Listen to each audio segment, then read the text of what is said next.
Good morning, good afternoon, everybody. Welcome to our first and only live stream of Friday. We are on Microsoft Flight Simulator in the Beechcraft King Air 350i.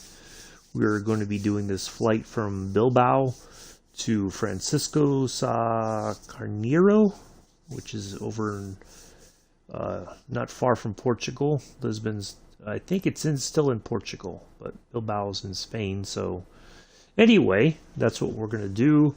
Let's get in here and get our plane. Let's get the flight set up here. Well, it's already set up. We'll just get the weather changed so we have some nice clear weather.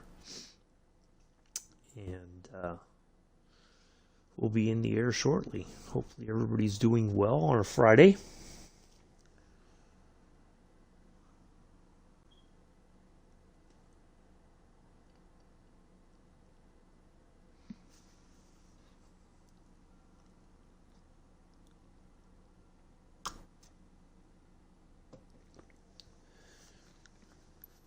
Doesn't seem like it's going to be a very long flight, to be honest.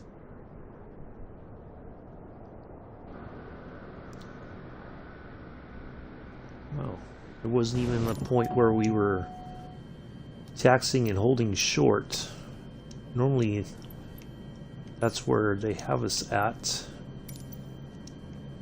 And then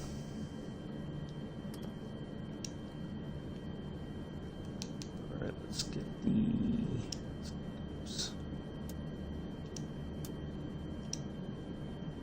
that on 6,000 feet. Let's get that dialed in.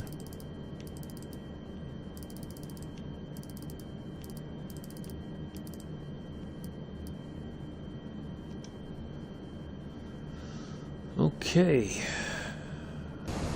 Let's have a look outside. Parking brake off. Alright, looks like we are all set to go. Let's get up in the air.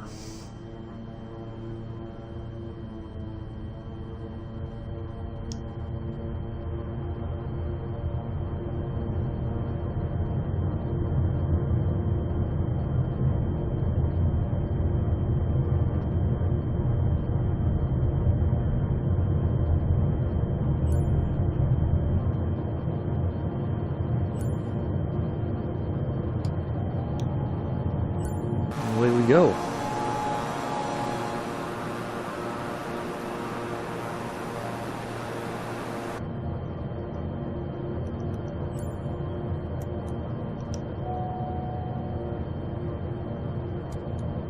Foggy 237, contact Madrid Center on 118.275. Good day. 118.275 Froggy 237. Hello, Madrid Chris. Center Froggy 237 is at 1,100 feet, climbing 6,000 feet. Foggy 237, Madrid Center, altimeter 29.92, continue to Look at this nice port area here. Quite lovely. So last night, I decided to fly at night, and I flew from, I think it was like in the Greek Isles, and it was nighttime, and the weather was, it wasn't raining, but it was very windy. And as I was approaching into the airport, it was like the plane, the nose was turned to the right a little bit. It was like I was at an angle, just gliding down. It was strange to watch. And it was like this weird, it's like I'm flying forward, but it was like I was expecting the plane to go off to the right. But the airport had 29 knot winds. Was able to get it on the ground, although it was a bit touchy because I was coming over the runway, and then there was almost like a gust of wind, and the airplane started to lift back up even though I'd cut the power. So it was really weird. I did a bit of night flying in some inclement weather but was able. I didn't think I was going to be able to do it because I was like, this thing's going to go kind of wonky on me, and I'm gonna crash. Nope, was able to. It was just long enough runway. I was able to get the plane to settle back down and touch down and parked it. So, anyways, hopefully, like I said, hopefully everybody's having a good Friday. Froggy 237, climb and maintain flight level 180. Zip up here. Climb and maintain flight level 180, Froggy 237. And we shouldn't go any higher than 30,000 feet. It was going to be 35, but I was like, yeah, that seems a bit excessive.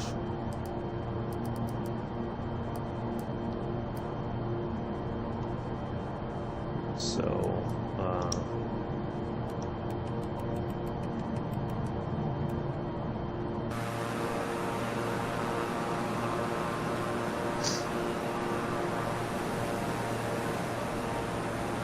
nice scenery here. I figure this would be a good place to fly from today.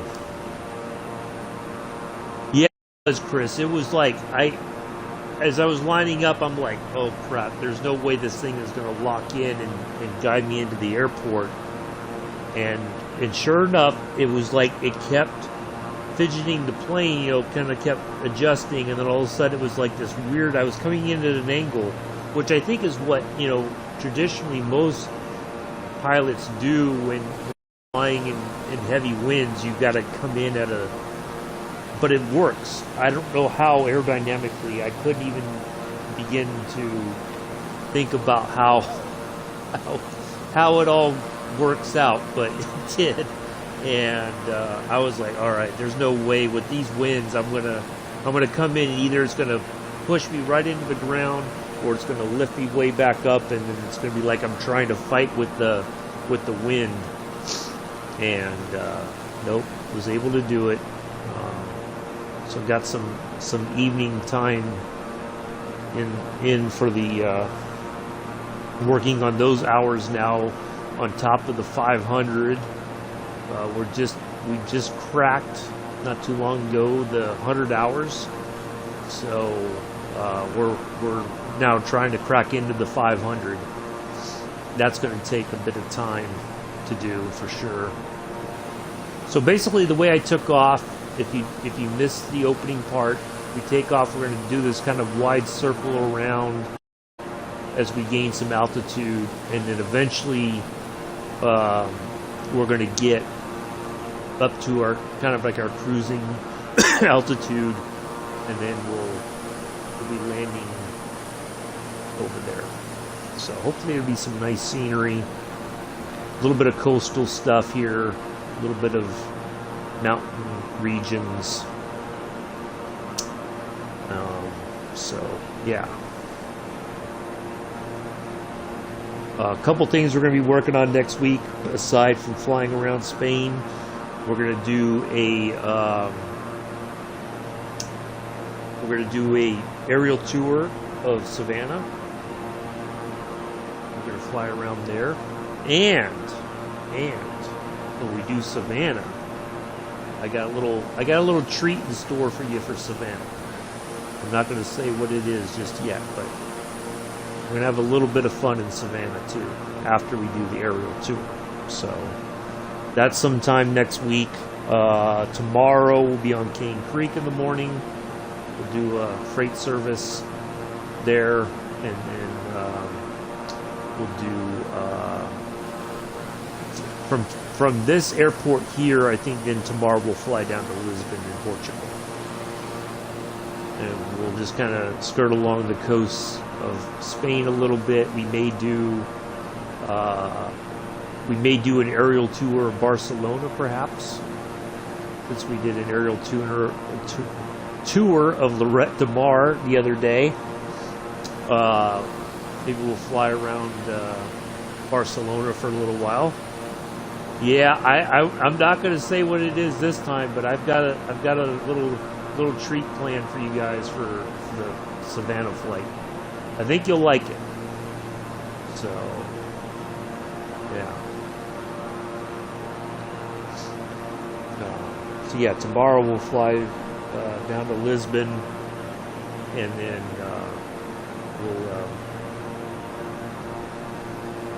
we'll kick things off at Cane Creek tomorrow. So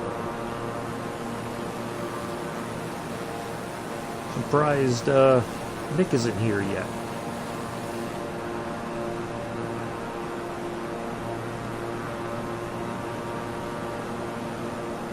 Him and Pulse must be recovering from that. All that fun in BioShock last night. Oh, nice, Chris.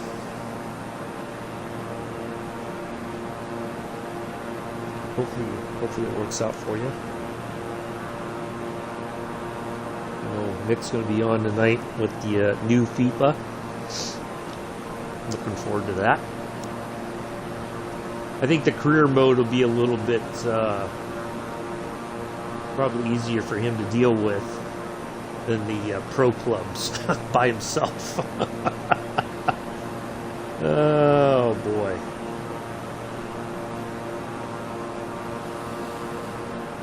Oh, and then I have another flight planned.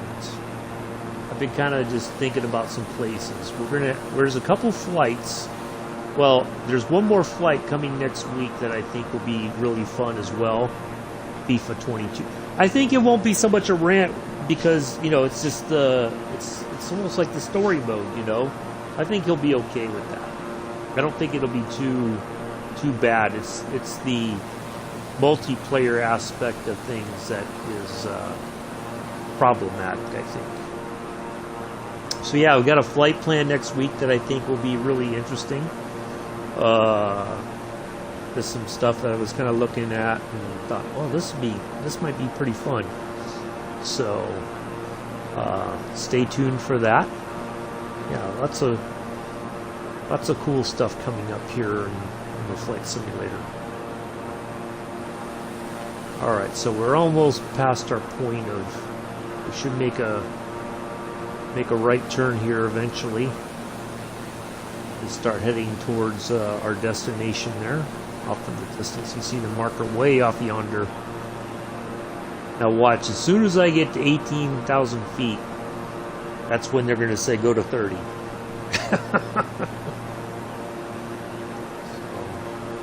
Hey, there he is. There's the Mixter. I've already seen a glitch where the goalkeeper saves the ball and it flies in the air and back down again. Oh. There's Mick. Nice to see you here, Mick. So we've got tomorrow we'll be continuing in Spain. Next week we're going to do an aerial tour of Savannah, and including a nice little surprise with that. We're going to do an aerial tour sometime next week with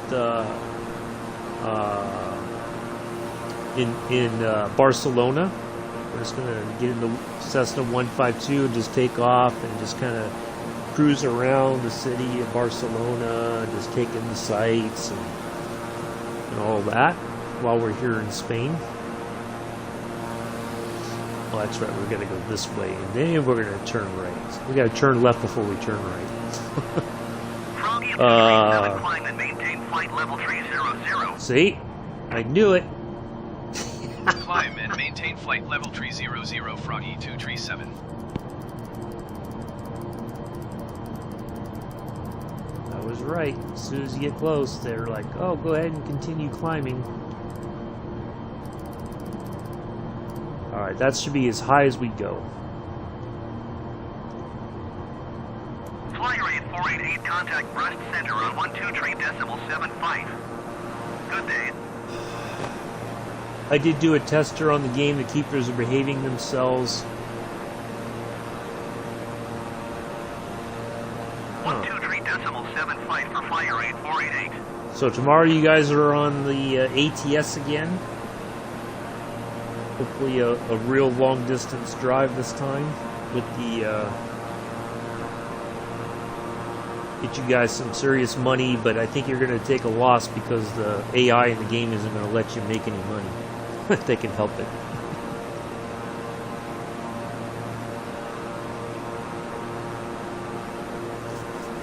So yeah, we got some interesting flights coming up. Aerial tour of Savannah, aerial tour of Barcelona.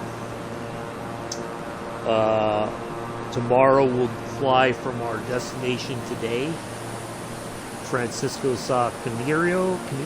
I'm not sure if I'm probably butchering that name. Yeah, you need the dollars, yeah. But I don't think the game's going to let you make them, Mick, if they can help it. That's the tricky part. I don't think the game wants you to make money. They want you to take a loss. Yeah, and then we have another flight planned next week. I think that'll be really fun to do. Something a little bit different. And, yeah. I'm not getting the game to join. It won't be worth it as he plays it and then won't go back on it for ages. Oh, is he doing ATS tonight, Chris? Is that what you mean?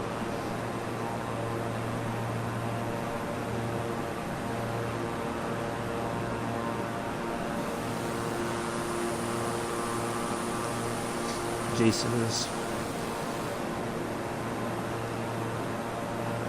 If you're trying mods, maybe let me know what mods are. I don't think they've ever done mods. Anytime I've watched them on ATS, but I could be wrong. I don't remember Mick or Pulse talking about mods.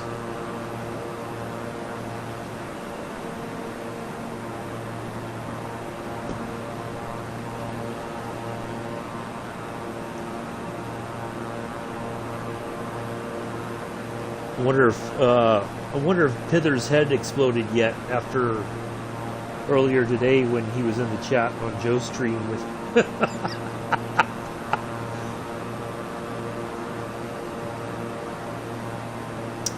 Oh, I don't even try to reason with people like that anymore. I just block them. That way I don't have to see it.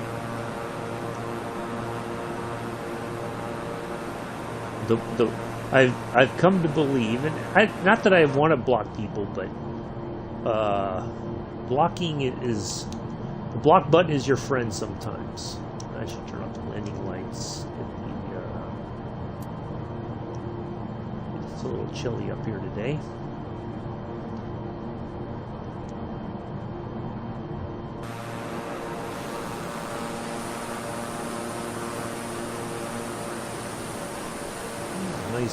Nice cruise up here.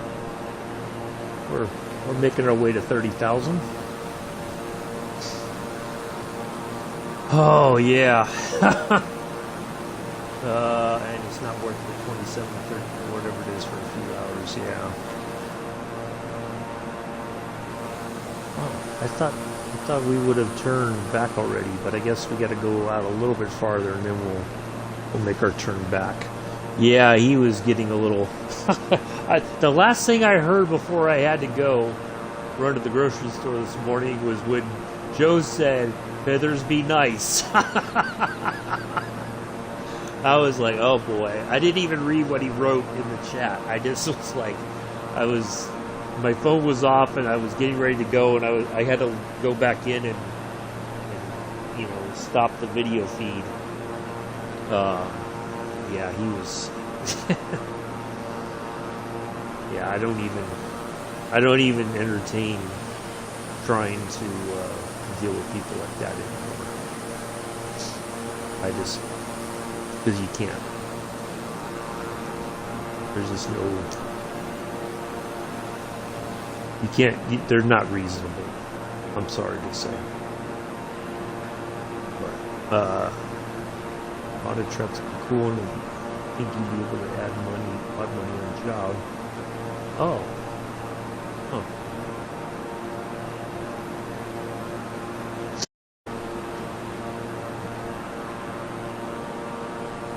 Huh. That's the only way I can.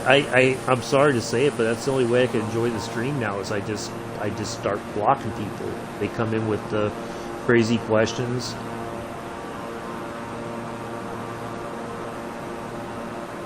Yeah. You know, I don't even. Because I'm afraid that at some point it's gonna spill. It kind of has almost.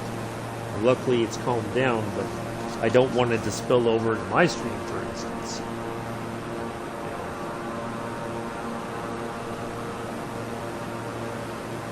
I want things to be chilled. If you can't be chilled, then you got to find someplace else to go. I'm sorry.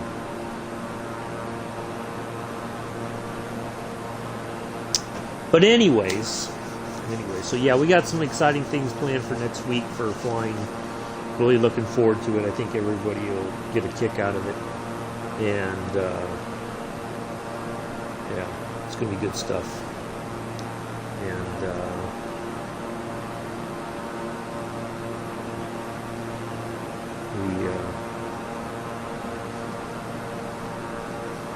but yeah, no stream on Sunday, just to kind of refresh everybody's memory. Don't expect to see me on Sunday. We will check that. Looking for where it makes the game look better, like the road markings and stuff. Oh, okay. I didn't know they had mods for that game. That's interesting. Well, I'm guessing most games or simulation stuff, especially on the computers, there's lots of mods. I know there's, from what I have read on the forums for Microsoft Flight Simulator, there's a lot of mods out there.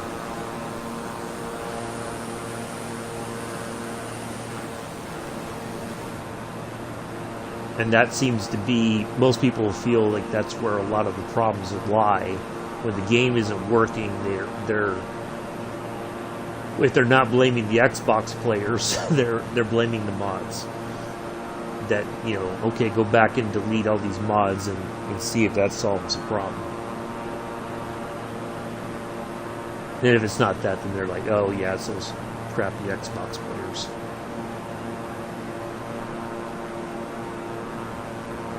So, anyways.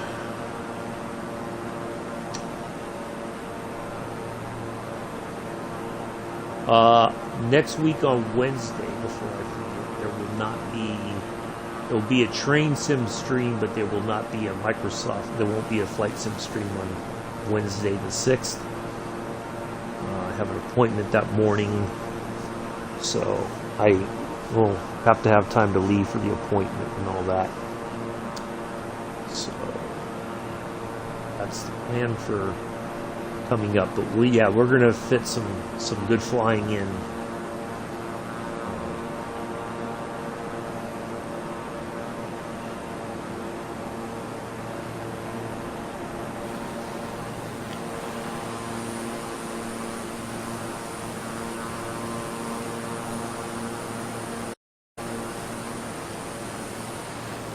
How cold is the air right now? Negative 47. Ooh, that's chilly. That is chilly. Well, we really have to come back to the right here. Pick up our track here.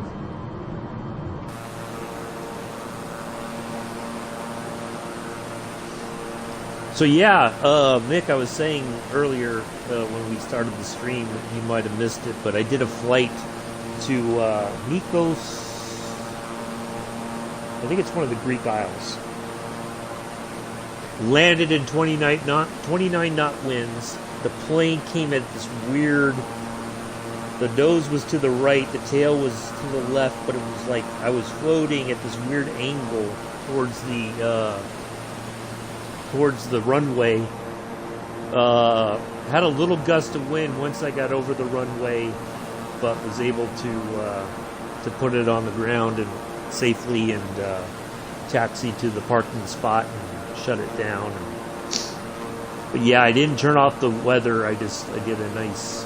Thought it'd be kind of fun to do something like that last night in the dark, no less.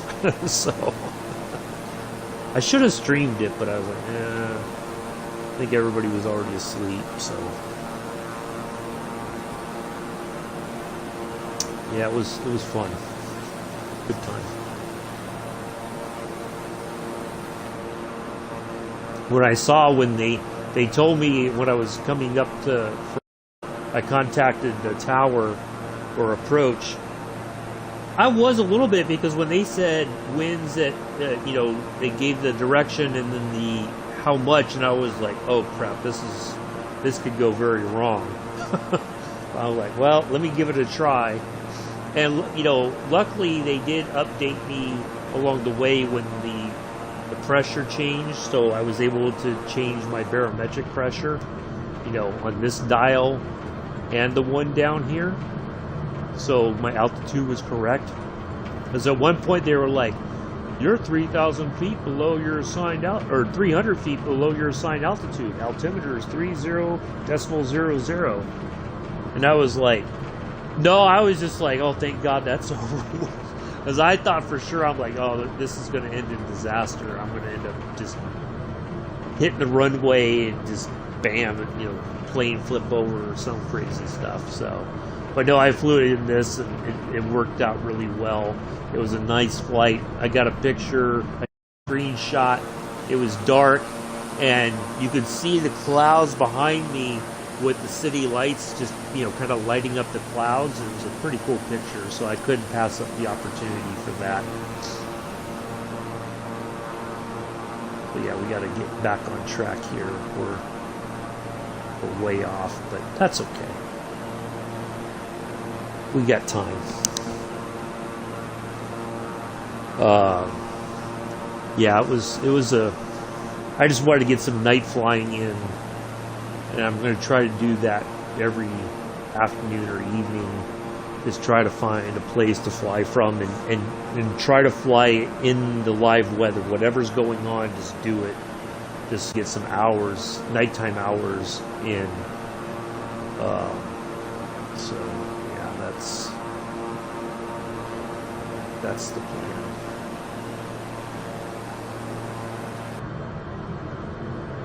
Yeah, we came way out here. Seems like we got a long way to go to get back to our track, so.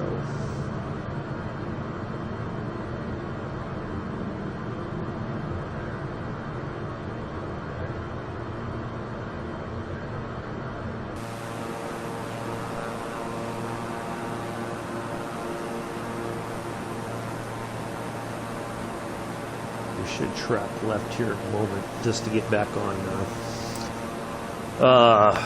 Yeah, Vic would have a latte left.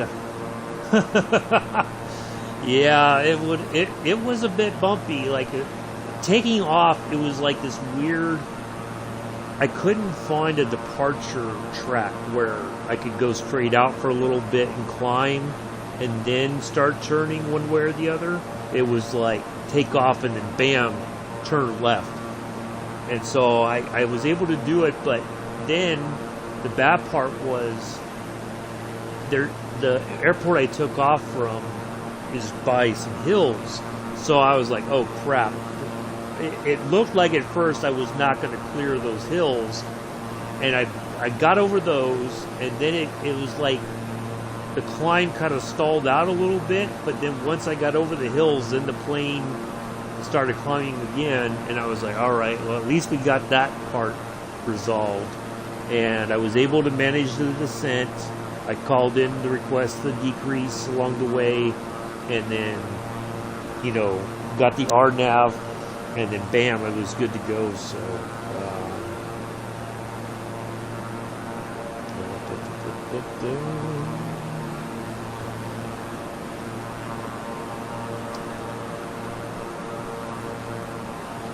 yeah, it was kind of touch and go, but it was worth it. It was good. Yeah, I'm gonna try to, at least do one, halfway decent evening flight.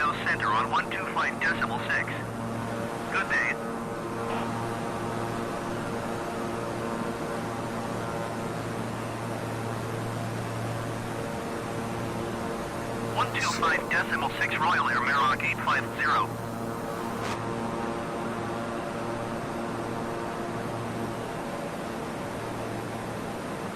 But yeah, it was a little bit bumpy taking off for sure. And then I think as I was coming in, as I was descending, it started to get a little frisky, but it settled down. It was really difficult, I think, to slow the plane down too because of the wind gusts. But I was able to do that. I had to keep adjusting the throttle a little bit, and then finally was able to. All right, we're back on track now. There we are. We're headed in the right direction. So this is going to be an RNAV approach as well. So we should still get a decent lock-in when we go into approach mode. Have a nice glide path into the airport. We'll fire our autopilot at the right time. Of course, we'll be ready to fire him, Clarence, if he starts to go too crazy one way or the other.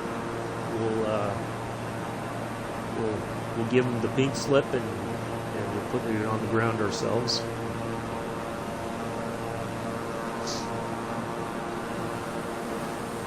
All right, we're finally now heading back towards Bilbao.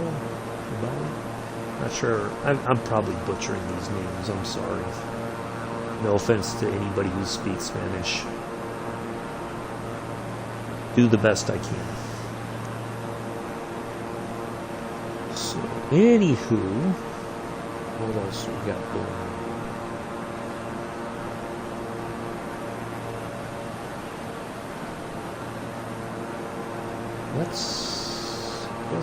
That's about it. That's the best of the best.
Let's see what else we got.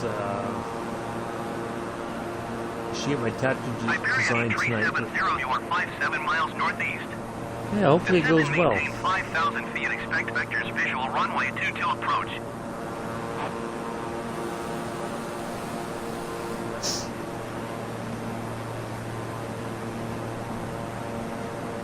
Descend and maintain 5,000 feet. Expect vectors visual runway 22 approach Iberia 8370.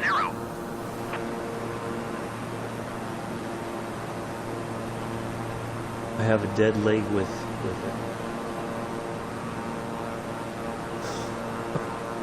Okay. I've looked at or thought about getting a tattoo a couple times over the past few years, or certainly when I was in the Army. There was some really good tattoo shops there in Savannah, but just never went through with it. I don't know. I like the idea of it, but when I really think about it, I'm like,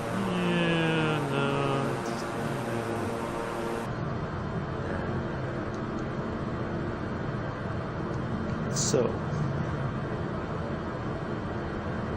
So as we get closer, Barco is our that's the marker in front of us, 189 nautical miles away. Froggy 237 traffic is 3 o'clock 4 miles at flight level 340 generic. Oh, yep, I definitely see him. Can't miss Froggy that. 237 traffic in sight. Qatari 724 Airport traffic is 3 o'clock 4 miles at flight level 300 Beechcraft King Air. Report them in sight. They probably can't see me, but I could see them for sure. Come on, hit it, saying you see me. Come on. Qatari 724 have the Beechcraft King Air in sight. Thank you, Qatari Air. Qatari 724, not Qatari Air. Thank you. I salute you. Have a good flight. Yeah, that was pretty cool. That little contrail there behind the Qatari Air flying over.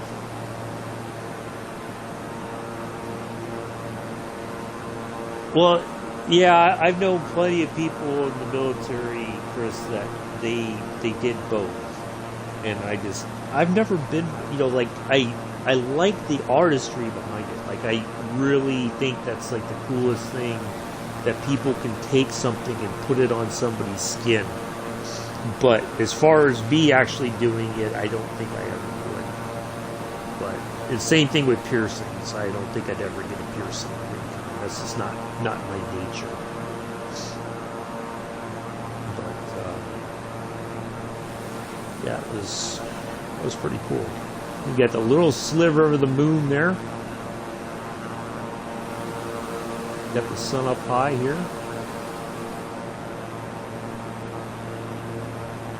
So yeah, that's our marker. So as we get closer to that marker, that's when we'll start descending. We'll drop down to about 20,000 feet, and we'll start managing our descent into Francisco.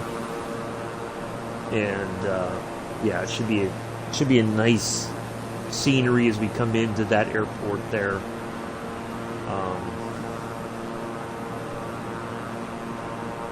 Yeah, we still got a little bit to go here.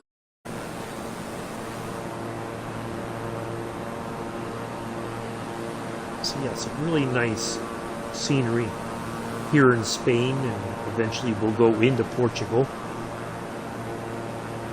I'm not either. I wouldn't do it myself.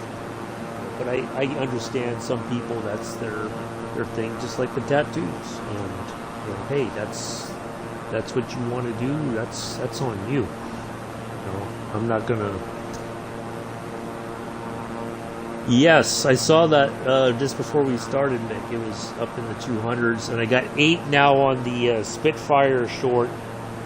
A couple of likes already. Hopefully it takes off. No pun intended. It takes off. Hopefully it gets some more views here over the next few days as well. But I'm really happy that the Eiffel Tower one has gotten so many views. So I do appreciate Pulse helping out with that. So yeah, that was a lot of fun. But we're going to try to incorporate some of those little fun things into our flying, here and there. I'm not going to wait for somebody to say, "Hey, can you do?" No, we're just going to find stuff to do. So, yeah, good stuff. Good stuff.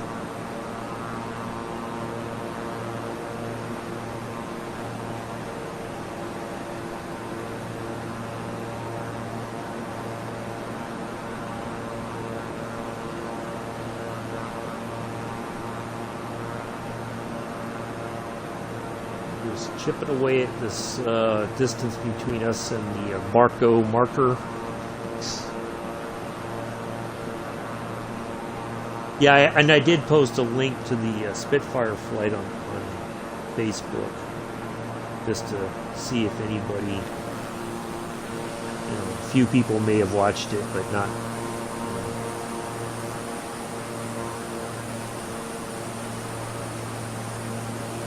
That one might make my mom more nervous than she did watch the short for the Eiffel Tower, but she may This one might scare her even more. When I came in over the trees and I'm banking really hard to the left, she might be like, oh my god. Especially in the cockpit view. Which I thought was really cool to do. I should have done that with the Eiffel Tower one, but yeah, that's alright.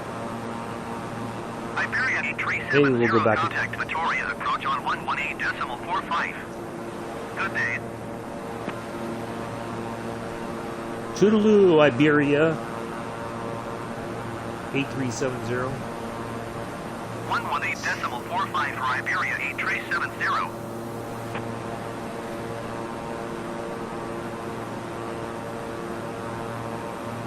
Yeah, well, we're going to try to incorporate some of that fun stuff in there.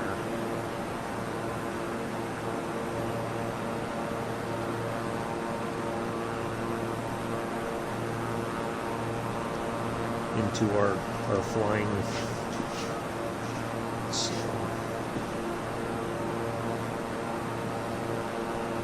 So I think Monday we'll do. Yeah, tomorrow we're flying to Lisbon. Monday we'll do the flight around Barcelona in the 152. We'll just do some aerial touring that way. Tuesday we'll do aerial tour of Savannah. And then Wednesday, no flying. Thursday, we will do a flight. And you'll, when you come in on Thursday, you'll see it. We won't talk about it just yet. I want it to be a little bit of a surprise, kind of some fun stuff. And then Friday, we'll be back in Spain. So Thursday, all I can tell you is we will not be in Spain. I was all over the place watching you do the bridge. My poor chair didn't know which way to lean. Well, trust me, I was all over in my recliner. I was like, oh, you know, you try to lean and you're trying, you know, it's like you're even turning the controller, which doesn't really do anything. You know, you're just trying to will it. Just turn, please. Don't line up. Don't. Okay, go back the other way now. So, yeah. But I can assure you, Mick, I was breathing. That you heard me do. That's my deep breath, trying to center myself and go like, okay, I just have to block everything else out, including the chat. Unfortunately, I just got to focus on what's happening here and nail this thing. So, yeah, I can assure you, I was breathing. It may not sound like it. Anyways, so yeah, Thursday we'll be going somewhere.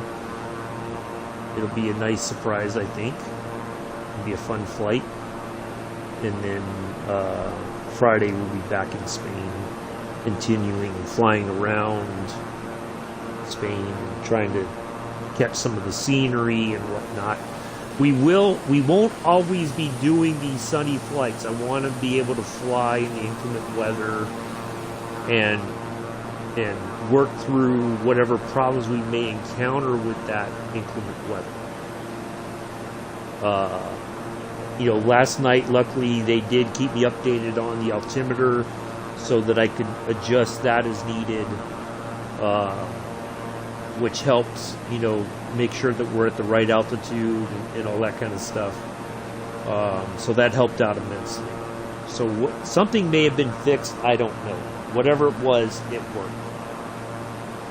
But yeah, we're going to try to incorporate some inclement weather flying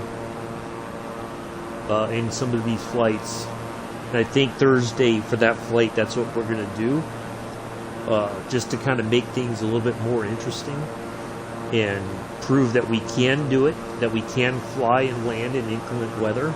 Not only we'll take off first, you know, if you got the wind gusts, that's not always an easy thing to do.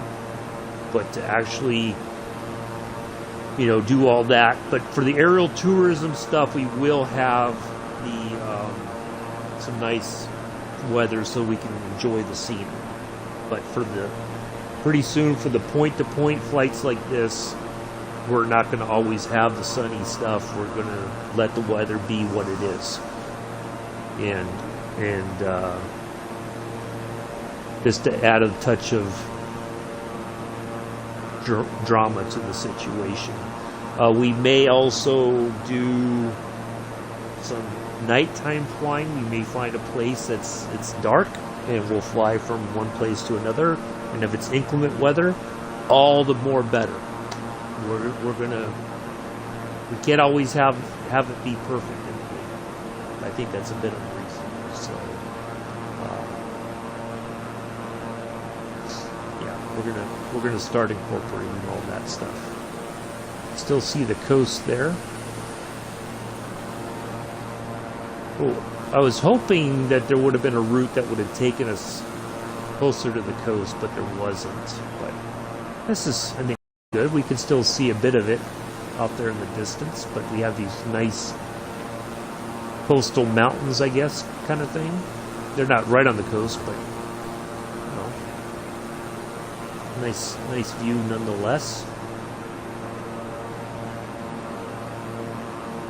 Yeah, we're gonna start stepping things up a bit, I think.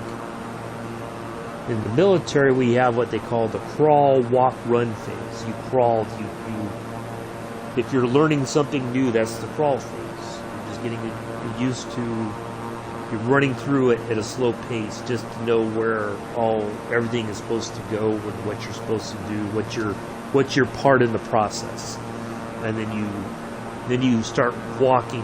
You pick up the pace a little bit more, and then you run. You do it like real time. Even if you make a mistake, that's okay. That's where you make the mistake in training, not when the what hits the fan. But so yeah, I think we're past certainly past the crawl phase. We're pretty much beyond the walk phase. Now we're going to start running. We're going to start adding a little bit more to our flight to make it interesting. So Mick may need a new chair by the time my flying is done here for the rest of the year. But yeah, we'll try to spice things up a bit. Oh, speaking of that, so as I was saying in your stream last night, I watched this 4-part documentary. It's gotta look up her name again.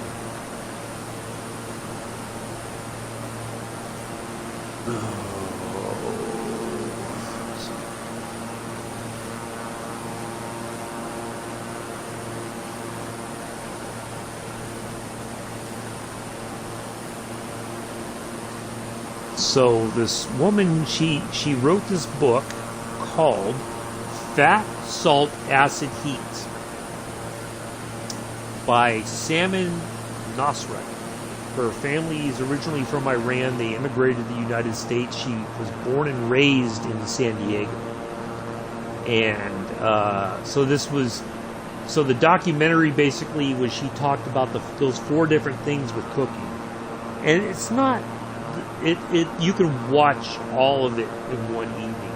But it was just this really amazing documentary. And she went to Italy for the fat part. She talked about olive oil, and this woman showed her making fresh pesto sauce. And then for salt, she went to Japan. And I never knew this, but they have all of these different kinds of salt in Japan.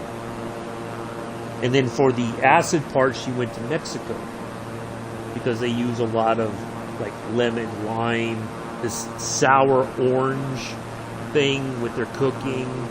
Like they cook this turkey in this concoction of sour orange. They don't use any vinegar or whatever. And then they talked about the different, like habaneros, peppers, and all kinds of stuff. And then for the heat, she talks about just cooking in general with different kinds of heat. And then at the end, her mom made this traditional Middle Eastern rice dish where it's like crispy rice, and they put it in this pot, and the rice at the bottom becomes crispy, and then they flip it over onto the plate and serve it. and it was just this. It was really amazing. If you've got Netflix, check it out. Fat, salt, acid, heat. It's even if you don't like cooking, just watch it. It's really, I can't recommend it enough. It's really amazing. It's a lot of fun. And Mick, they had the restaurant that she basically learned to cook at, Chez Parnese in I think it's in San Diego. That's where she started there. She was like a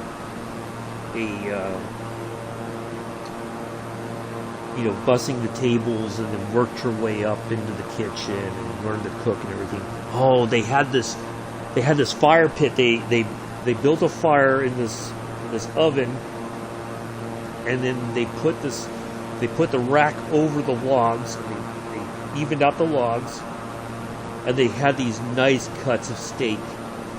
And it just, oh man, you look at it and you're just, I want to be right there right now eating. Yeah, just watch it. You can watch it in an evening and just enjoy it. Don't you don't have to be critical of it or anything. Just it was a fun story, I think, a fun documentary.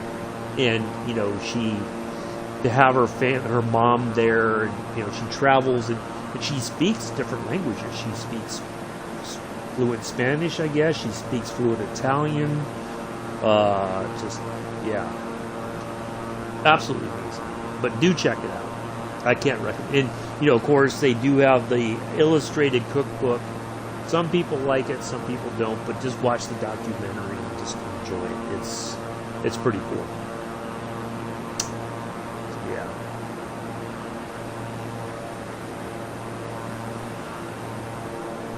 I like those kinds of stories. Very the way she did this, that they made this documentary kind of was really, I think, was quite interesting. But, yeah, that's the one. Yeah, I think you'll enjoy it, Nick. Just enjoy the different stuff that she talks about, the different flavors and how it all works. It was truly amazing.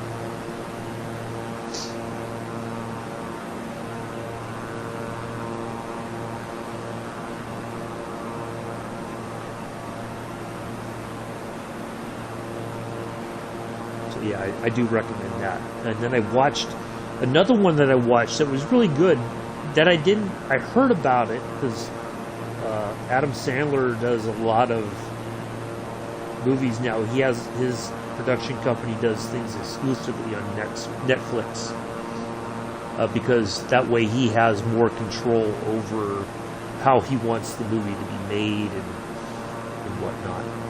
But there was this movie, came out a few years ago, called Sandy Wexler. And it was really funny. And it was kind of sad in a way, too. But I recommend that one as well. If you want to watch something that's kind of funny, but also a bit dramatic. Of course, everybody always thinks of Adam Sandler as the funny guy. But, he's done some stuff it's funny in a tragic way. Kind of. So, yeah. Sandy Wexler. Check that one out, too. That was a good one. And Jennifer Hudson was amazing in that movie, I think. And I don't think that's the only time I've ever seen her act, but it was really good. So I highly recommend that one too.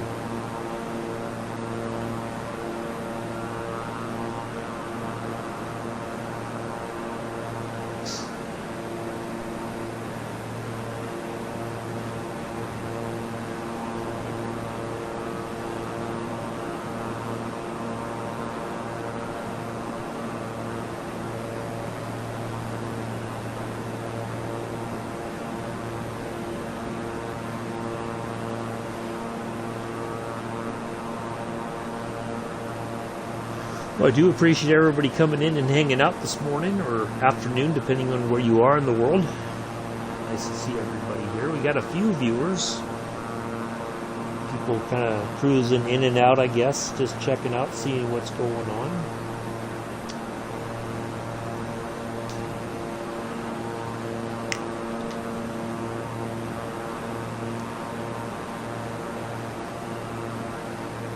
But yeah, it may give you some ideas too, Nick.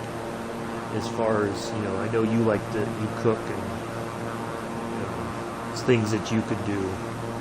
It may give you a few of your own ideas. Yeah, really good stuff. It was something fun to watch. It wasn't quite what I expected it to be, in a good way. All right, we have 84 nautical miles left to our marker there, Barco. And we will get a little bit closer and then we'll start descending to we'll go for 20,000 feet. And yeah, I don't mind recommending movies. Like if I really enjoyed it, hopefully other people will as well. You know,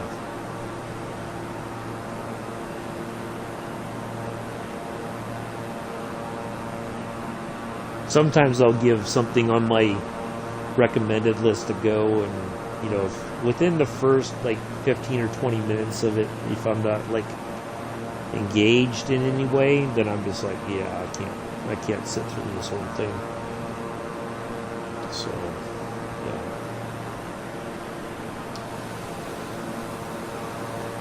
yeah, I think even Bex might enjoy that one too, Nick. If Bex has Netflix.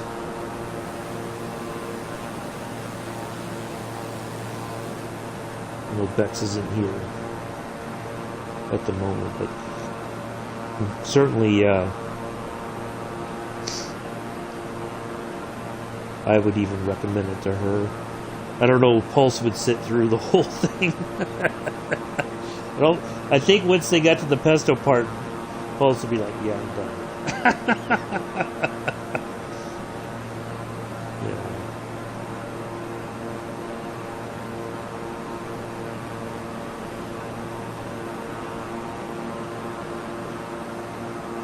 Oh. Yeah. Yeah, Guy Ferrari, or I don't know, Ferrari, or yeah. Oh, sorry about the siren in the background. Sounds like it's not coming down the street here. I think they were going to somebody's house. It sounds like maybe an ambulance.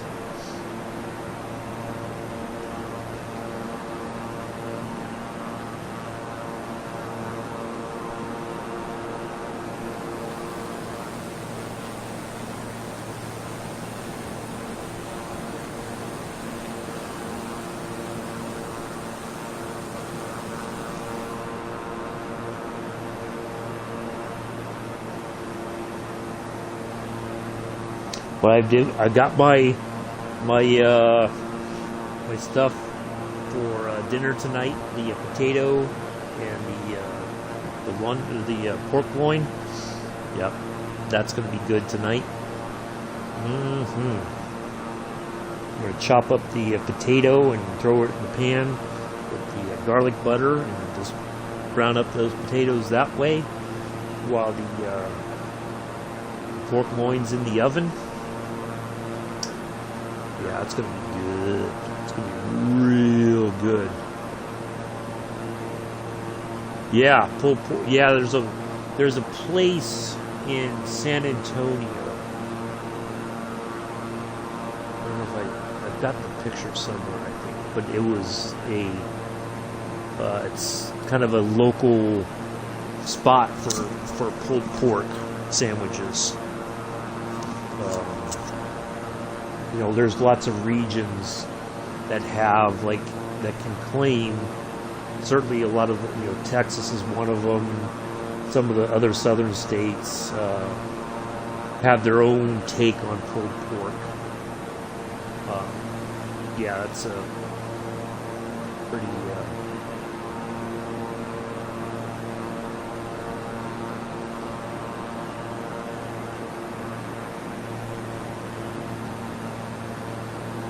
so if I do a decrease, what's my absolute or max? So we can get right down to 20,000 feet. We'll get a little bit closer there, and we'll start our descent process.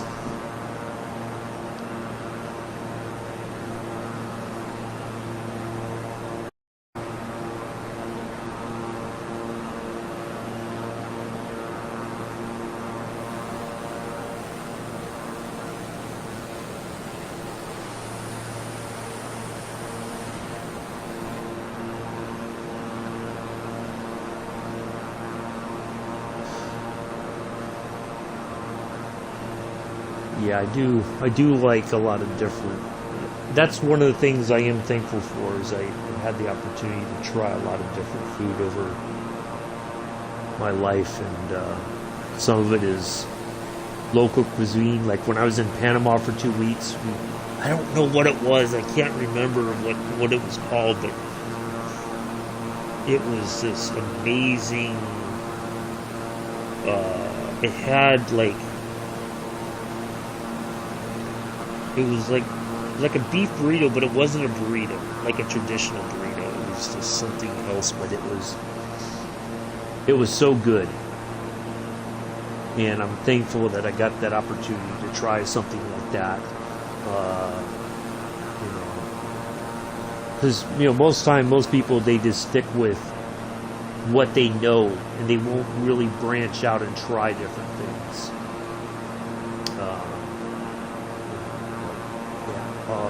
It was so good, and it was something, it was pretty cheap. A few bucks got you like 3 of them or something like that, but they were so delicious, and they had just like this nice kind of spice to it, but it wasn't like overwhelming or anything. But it was so good. Stuff like that. Fresh. I had it when I was in Iraq. Fresh pita bread, I think it was. Yeah, like freshly made, hot out of the oven kind of stuff. Oh, you have that with some hummus. Oh my goodness, it was just incredible. It was so delicious. Really fresh hummus, and just yeah. I'm glad I had those opportunities, to try all that. And in a way, I guess, break bread with people from other parts of the world. Not many people can say that. I'm glad I had those opportunities.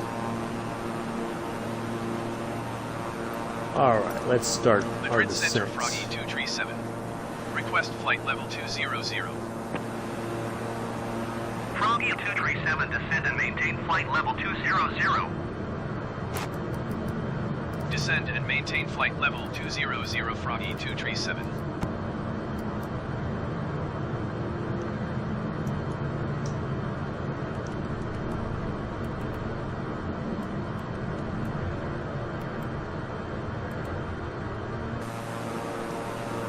Got to get off the throttle here a little bit.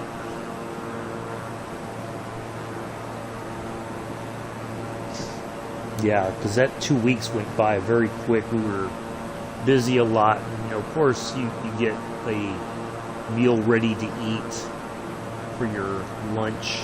We had a hot breakfast and a hot dinner. But yeah, those things were just, it was great. I don't know what they were called, but man, they were good.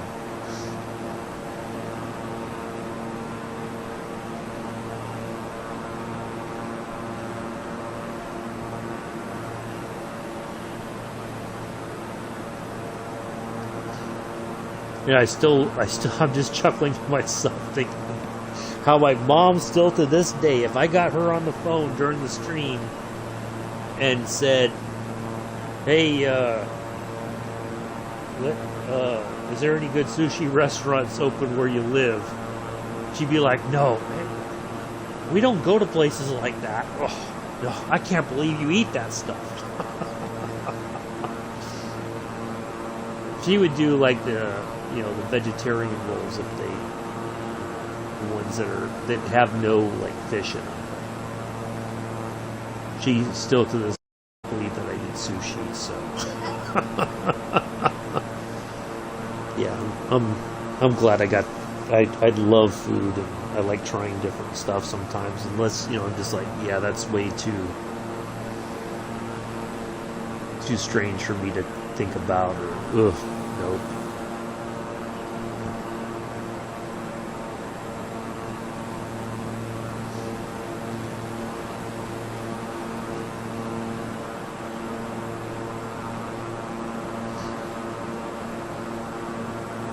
Hello, Pithers, you're alive. After the the early morning numptiness, huh?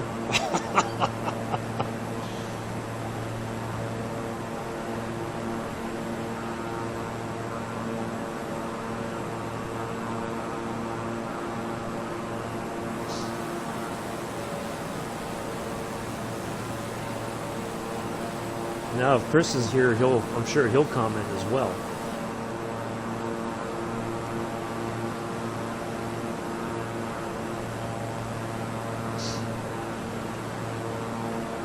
Nice to see you here, Pithers. We're pretty much in the latter half of our flight here. Heading into, if I remember correctly, I think Francisco Sa Carneiro is in Portugal. Oh, and Bex is here too. Oh, no, they don't need shooting. They are who they are. There's nothing we can do that's going to change it. Bex is in the house. Woo woo.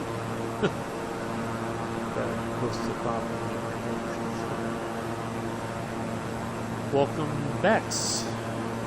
We were just talking about food. And Bex got the salmon nosrit fat, salt, acid, heat. It's a 4-part series on Netflix. Highly recommended. That's the one I was watching when Nick was streaming, or Pulse was streaming. Center on 119.55. Good day. Highly recommended. A lot of fun. But nice to see you here, Bex. Hopefully everything is well in your neck of the woods.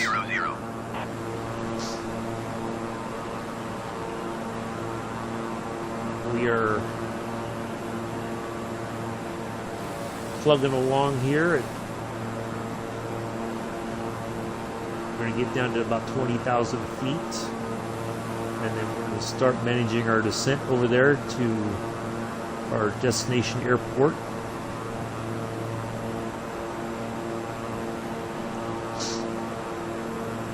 Yeah, Pithers, the last thing I heard before I had to go to the store was, Pithers, be nice. Is at flight level 310, descending 4,600 feet. Europa 7300, Madrid Center, continuous planned. Wow, that's a lot of altitude to drop. 31,000 feet to 4,600. Wow, that's going to be it's quite a descent. That's the last thing I heard, and then I had to turn the stream off so I could go over to Walmart. It was nice and quiet in there, hardly anybody was there. Got my stuff. Get out the door expeditiously and forthwith. Well, I know you didn't. I know, but I just remember just before I turned everything off, I was like, Joe said, be nice, Pithers. And I was like, I wanted to look real quick, but I didn't. And I was just like, I gotta get going. so I can get over there and get my shopping done before it gets super. It's the first, and most everybody got paid today and whatnot. So yeah, I don't even waste any time on trying to reason with people like that. I hate to say this, but in many ways they're just beyond hope. I know that sounds terrible, but yeah, I just...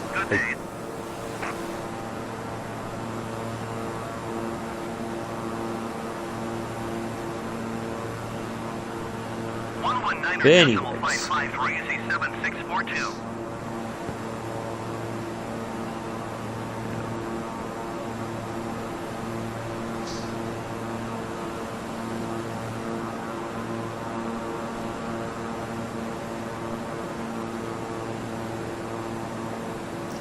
I know my call sign is probably not like on the up and up.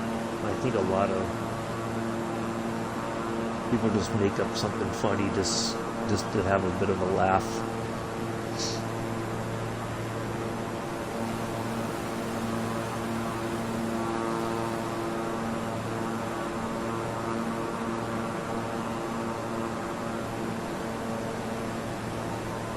But anywho,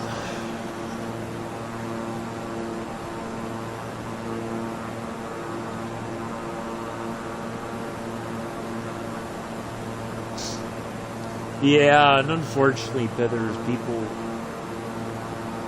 take that as a... I don't think you meant it as an insult, but that's how they take it. And so then they don't make any effort to improve.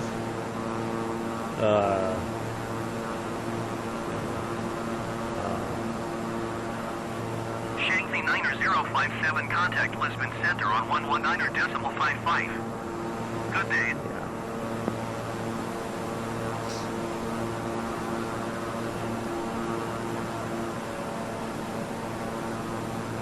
Well, they don't think that's the problem is, Pithers, they don't think that it requires any common sense. They think that if they, that everything will be handed to them. They don't want to do the work that's required to get to that point. All right, so next one, let's see, let's go 13,000. So that's 7.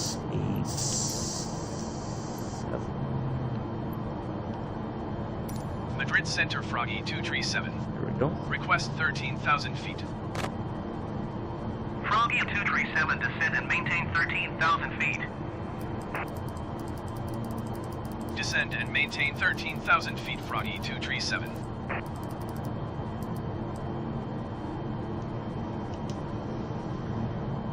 Speedbird 2730, heavy contact Lisbon Center on 119.55. Good day.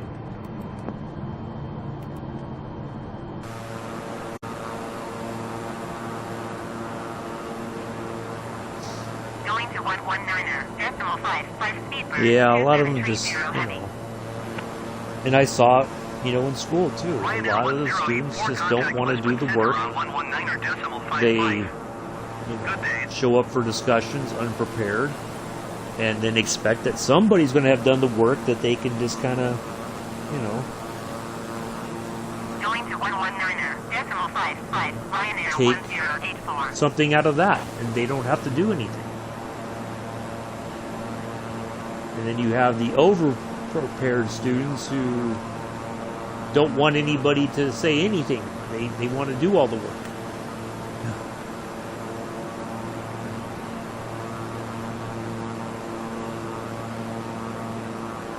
I mean, you have to have some sense of an education. I mean, I don't think they're just going to let anybody behind the controls of a train that don't have, the ability to solve problems and think critically and all that and keep to a timetable. Unless they just don't care about those things anymore.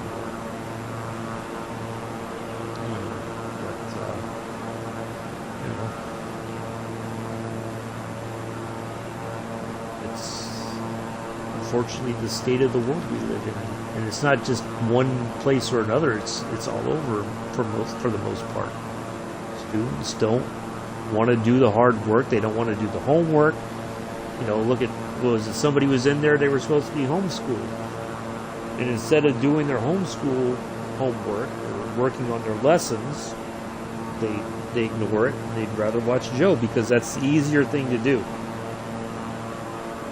You know, they'd rather do that. And, you know, hey, if you've got really nothing to work on, there's always something to work on. You could be reading a book, you could be, you know, working on your mathematics, you could be, there's all kinds of stuff that you can do. It's just that nobody wants to do it because that's the hard stuff. And it's easier to put that on the back burner and say, oh, well, I'll do it later. I'll get to it later. And then next thing you know, when it comes to later, you're like, I don't want to do it now. I'll do it tomorrow. And then tomorrow comes, oh, Joe's streaming again. You know, and they're like, oh, wait a minute, Joe's streaming. I got to watch that instead. You know, they keep kicking the can down the road instead of, you know, buckling down, getting disciplined, and going like, I got to focus on this. You know, you can always go back and watch the stream later. You don't have to be there in the live stream. But they have this notion in their head that they have to, otherwise they're missing something, or they're, you know, they're letting Joe down somehow.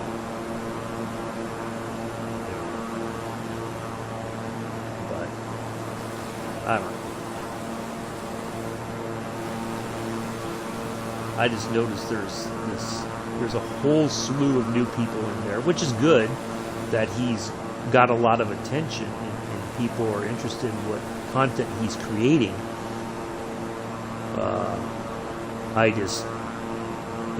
It's a bit overwhelming now.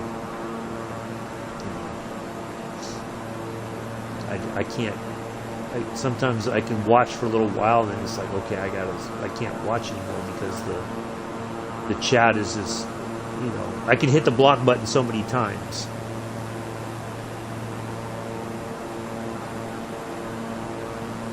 Yeah, I mean, you know, Pithers, you're an exception. You knew that even though you dropped out, you still had to have the skills to survive. But see, the problem is a lot of the young kids nowadays don't even care to, you know, have some kind of a foundation to be able to survive if they drop out of school. You're certainly a different breed of person. So, and I appreciate the fact that you try to encourage them, like, hey, you just got to buckle down, you got to work harder, and you'll be fine. You got to have some kind of a foundation. Even as a skilled laborer, you've got to have some kind of a foundation. You got to, you know, if they say measure this piece of wood, you know, if you don't know how to measure a piece of wood, how are you going to do the job? Exactly, Chris. Exactly. And, you know. But again, it's not Joe's job either to tell them. You know, he can encourage them, but, you know, they're not going to listen. They've already decided to go in there and ignore their...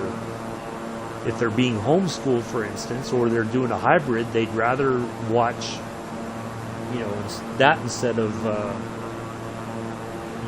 paying attention to their lessons. And then they complain, like, oh, I can't do anything. Well, that you made that decision to not do anything. You made the decision to ignore your lessons. You can't blame anybody but yourself for that. I wish I'd paid more attention. I wish I'd done better at math and stuff, because it opens up more job opportunities. You know, this whole STEM thing, if you work hard at it, you know, you can make really good money at it. You know, you can get into engineering. You could, heck, if you're really good, you could work in, you know, for a Formula One team maybe down the road.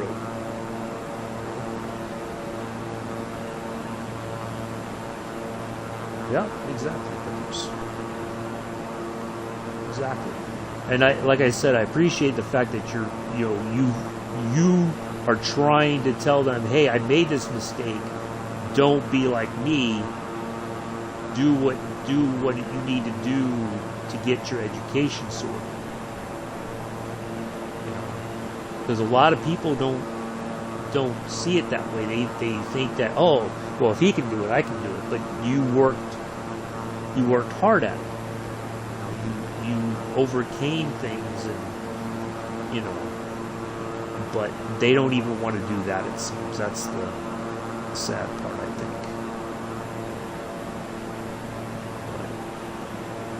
But they're going to learn the hard way.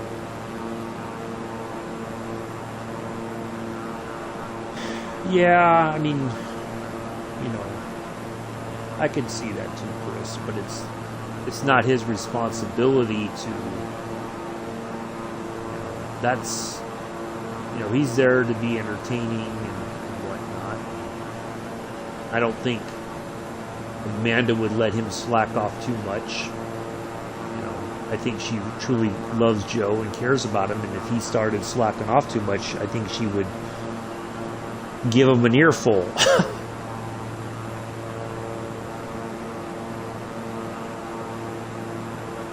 Yeah, brothers. Froggy 237, contact Lisbon Center on 119.55. Alright, let's get down to about 8,000. 119.55 for Froggy 237. Lisbon Center, Froggy 237, 13,000 feet.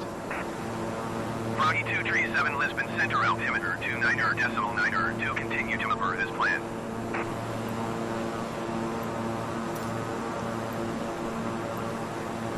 Lisbon Center, Froggy 237. Request 8,000 feet. Froggy 237, descend and maintain 8,000 feet. Descend and maintain 8,000 feet, Froggy 237.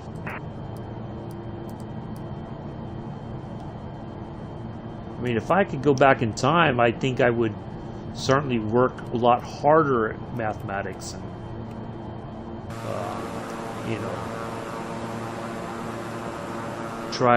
try to get something out of it, and, lead to a better job. And there's mechanical engineering, there's electrical engineering, there's good money in those jobs.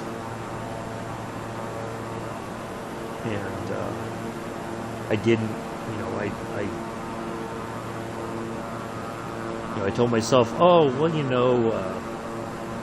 algebra or pre-algebra is good enough. I don't need to know anything more than that. And if I had worked harder at it, it would have opened up way more job opportunities.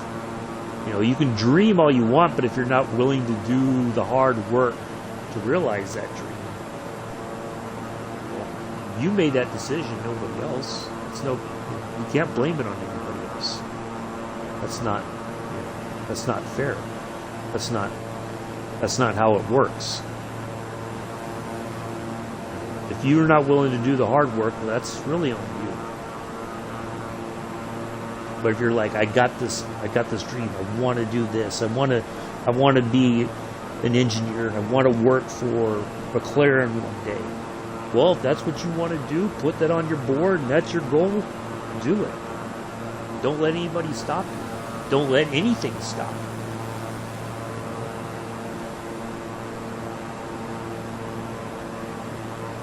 Or you could be an engineer for SpaceX. You could be part of the engineering team that sends people to Mars. Right?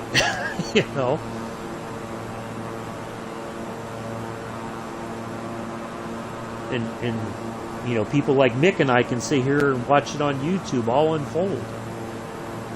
And, marvel at the fact that people made it happen.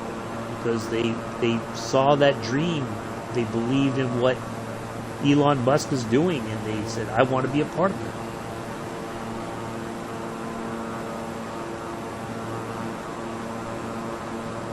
Oh, nice, brothers.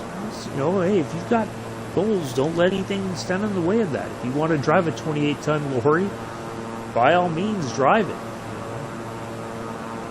There's nothing wrong with that. That's what you want to do. That's a good thing.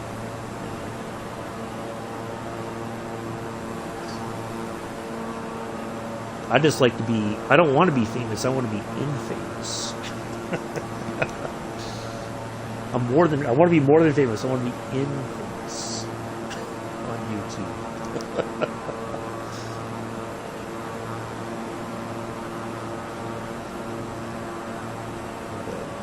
Yeah, it's,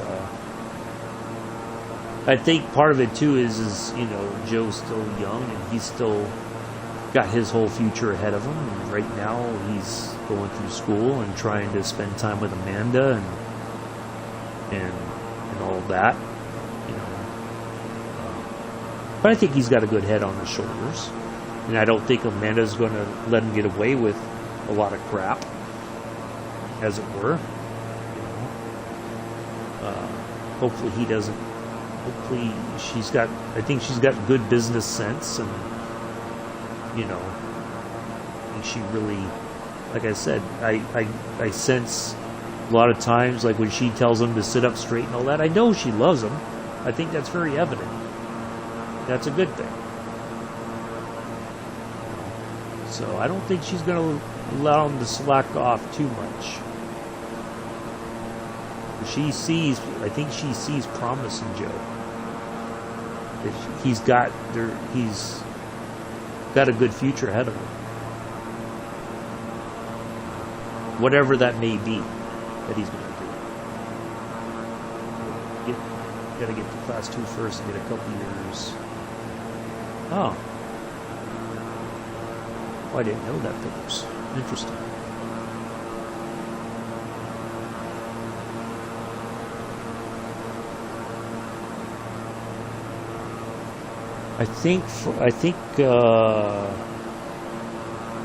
I know there's different, you know, you have your passenger car for hauling, like, you know, like the stuff you guys do in ATS or ETS or whatever, or at least ATS here in America. It's a Class C license or Class D? I forget which one it is.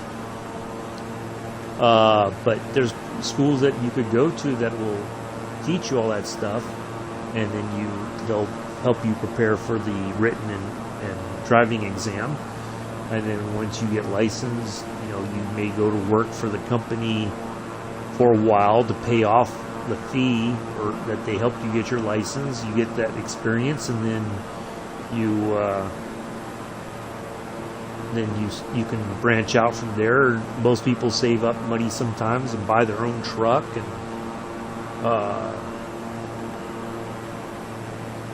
yeah, I would imagine it is. Climb and maintain 16,000 feet. Why would I go to 16,000 feet? Clear to Akolo. That makes no Climb sense. and maintain 16,000 feet. Expect RNAV runway tree 5 approach via Akolo transition. Why would I Clear go? to Akolo Why would I Bravo double my 237. altitude?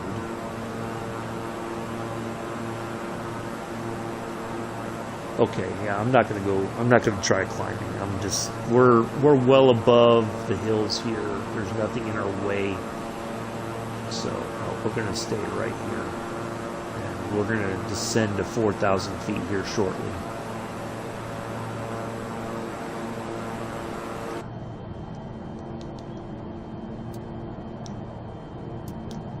Get our landing lights on. We'll go ahead and put our taxi lights on, so as soon as the wheels come down, those lights are already on. We can go ahead and turn off the prop de-ice.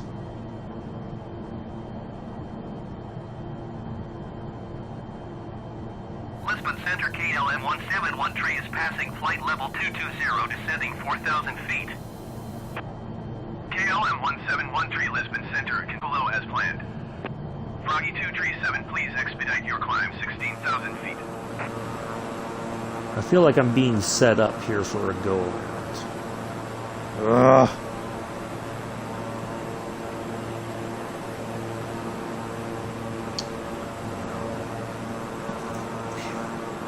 I hate to get all the way here. So we've got somebody in front of us, it sounds like. think I'm going to stay right here at 8,000. Let's see if the KLM lands fairly quickly here. I don't know how much farther ahead they are.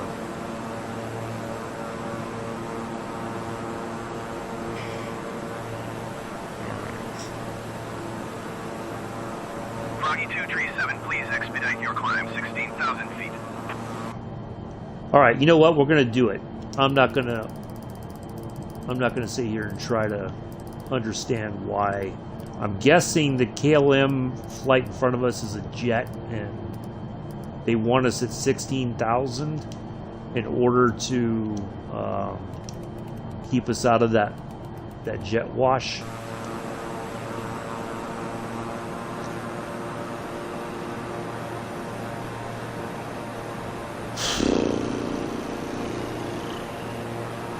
All right. Well.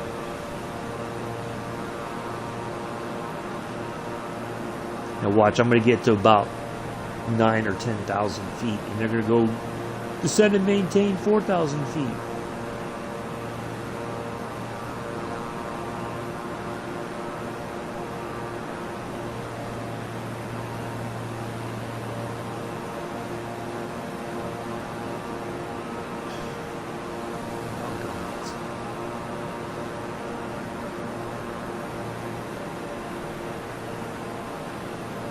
Yeah, I think we're in having to go around because that KLM is nowhere, it hasn't called in, or that they've turned. Descend and maintain 8,000 feet. Rat. Descend and maintain 8,000 feet, Froggy 237. Froggy 237, descend and maintain 4,000 feet. Oh, you Descend and maintain 4,000 feet, Froggy numpty 237. so-and-sos. In the immortal words of Mr. Addies, what do you like, air traffic control? Oh my god.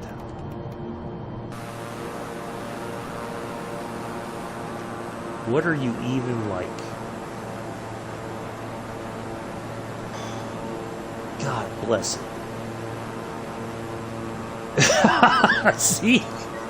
It's not complicated, Bithers. It's just sometimes it'll tell you to do stuff, and there's the only thing I can think of is possibly there's a larger plane in front of us, and they don't want us at a certain altitude because it could cause a lot of turbulence for my smaller plane. If there's a jet in front of us there, if we're too far or if we're too close to them, we'd be getting a lot of jet wash, which would upset our plane.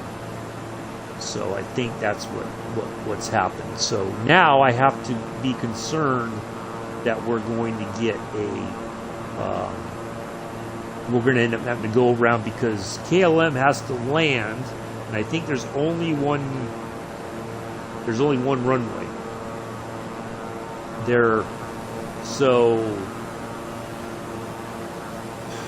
I can't go around and try to come in from the other way either, because either way the KLM plane's still going to be on the runway. So what I think is going to happen is we're going to get the clearance to land. I'm going to get the plane slowed down and everything. Contact portal approach on 118.855. And then there's going to be like, go around. I'll be right over the runway. You know, I'll be ready to set this thing down. And it'll be like, you got to go around. Oh, no, you can't land. Froggy 237, portal approach altimeter 29.902. Continue to Akulo as planned. So the KLM flight's got to be, they got to be close to that marker and getting ready to turn in pretty soon to line up. Well, this is certainly adding a lot of drama to the flight that was not expected.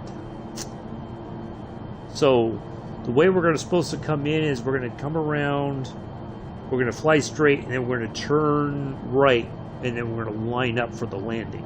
So that's where that marker is there. We're going to go straight a little bit while longer, and then we'll eventually turn.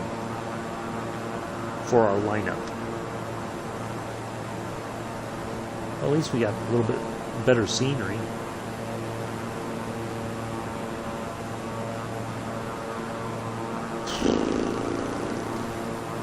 Santa Marta. It's like a nice little area there.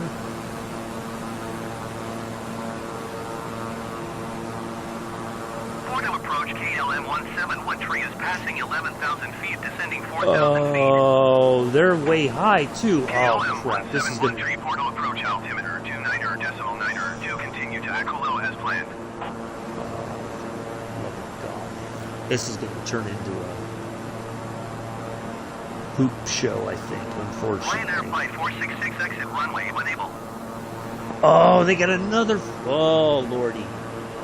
Oh, man. What was I thinking? It's like everybody and their brother decided to pick this airport to fly into today. Ryanair is on the ground. KLM is at 11,000 feet. Got to drop down to 4,000 feet, and then line up.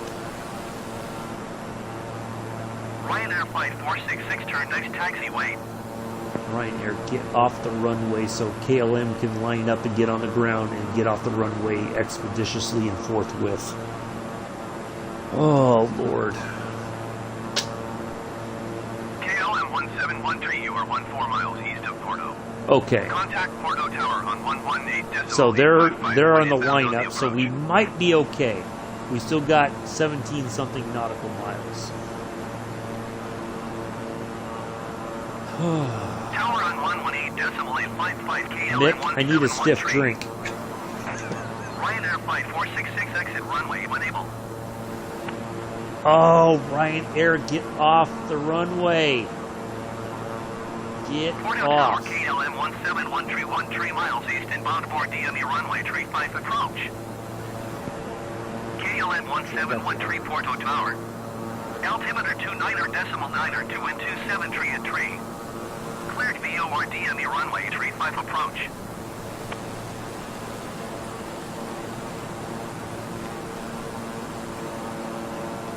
Ryanair Flight 466 exit runway when able. Still not off the runway. Ryanair Flight 466 contact ground on 118.005. Alright, finally. Now I just gotta hope that DME runway 35 approach KLM 1713.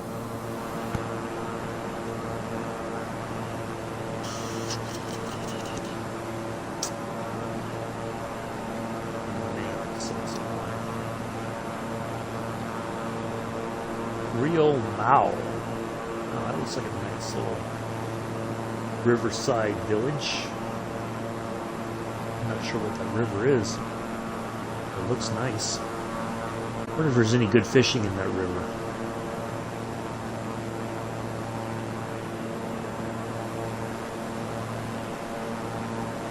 Oh, we've got some windmills down here.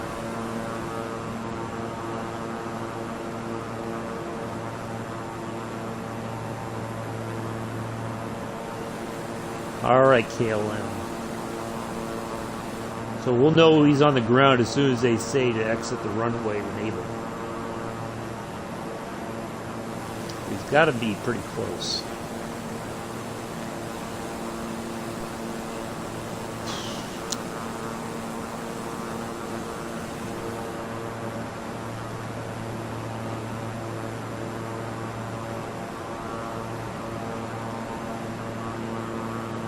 Waiting on that call, and we'll know for sure we've got a clear shot to land.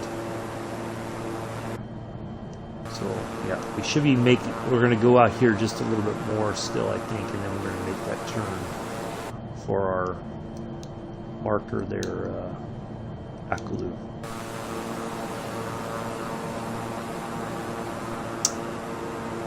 All right. Well, hopefully everybody's enjoyed the flight today. I didn't know how long this was going to actually take. I thought it was going to be a fairly quick flight. It's turned into almost 2 hours now. But it's all good.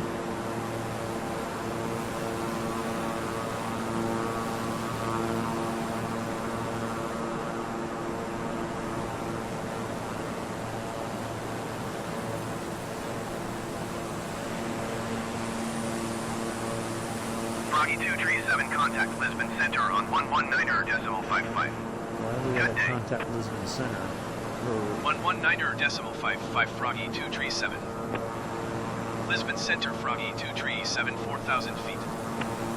Froggy 237, Lisbon Center, altimeter 29.9. Oh, we must have gone into the airspace.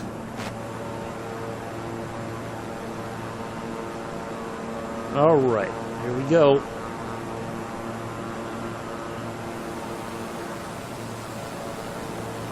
Once we get a little bit closer to the marker there.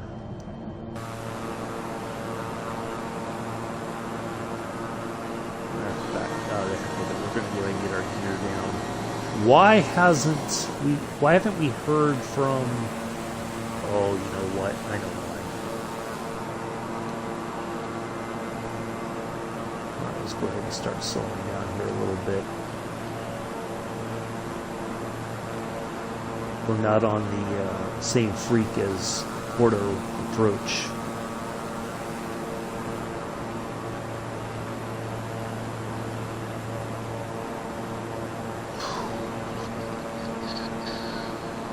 I want to know if KLM has touched down already or not.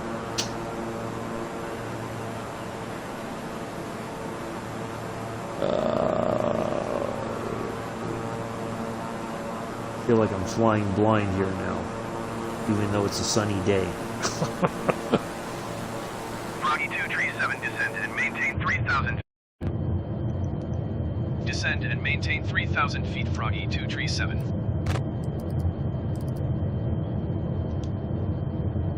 I can do that. I have the technology.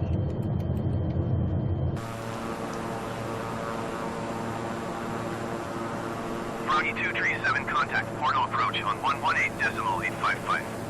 Good day. Alright, I see Going to the 118.855 approach lights there. Ryanair 973, contact Porto approach on 120.901. Good day.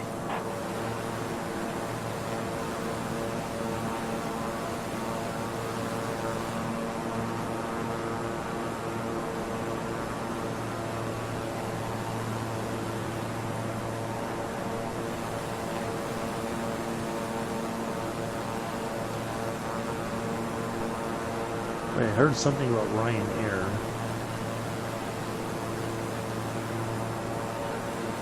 Did somebody go around? Oh, that Ryanair. I thought Ryanair was on the run. It gotten off the runway. Something's not right. Alright.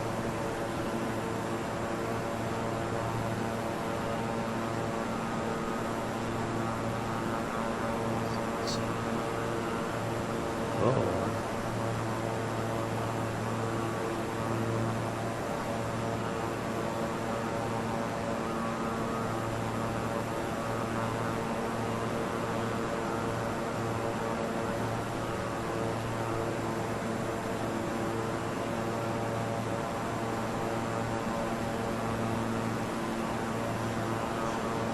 Okie doke.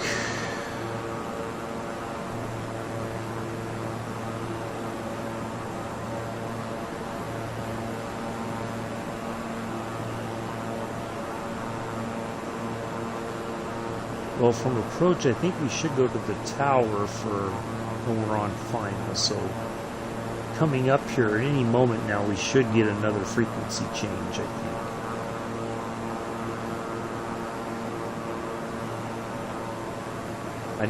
I told them where I was, but I didn't get any response back. I don't know if that's a good thing or a bad thing.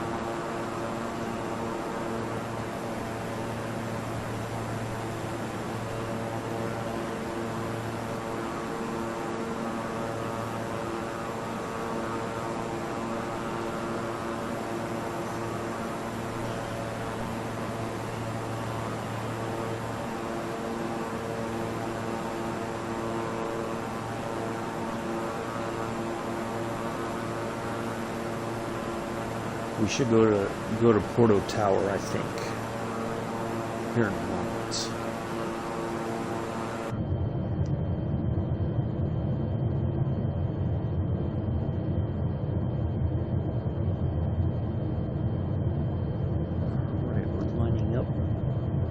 fairly nicely now.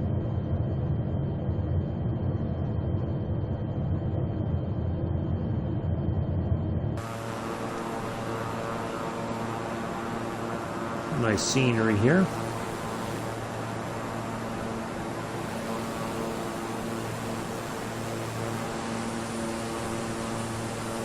Oh, there's a little beachside airport there, it looks like.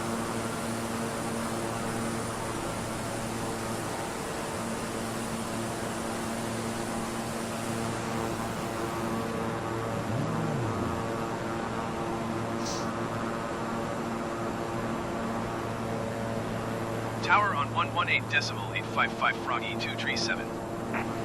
Porto Tower Froggy 237 13 miles south inbound RNAV runway 35 approach. Cleared to land runway 35 Froggy 237. I'm not hearing any kind of traffic from the ATC.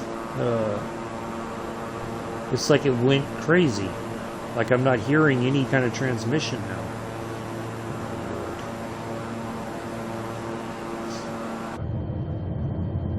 Okay, let's slow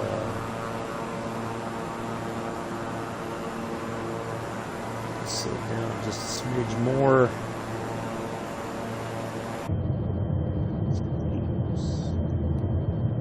Approach mode on. So as we get a little bit closer, we should get that locked in for our glide path. Right there. It's white right now. We'll wait for it. Once it goes green, we know we're in it to win it. Ooh, wow, that's crazy.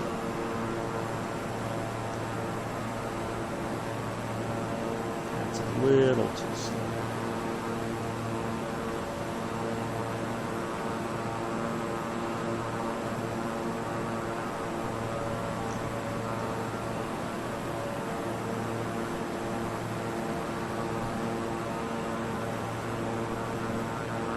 Cruise outside here as we get until we get a little bit closer there to our markers, our guidelines. Oh, looks like the glide path is locked in now. All right, quick update from the flight deck. We are on our way to land here at Francisco Sa Carneiro. Probably butchering that name. I apologize. Hopefully everybody has enjoyed today's flight.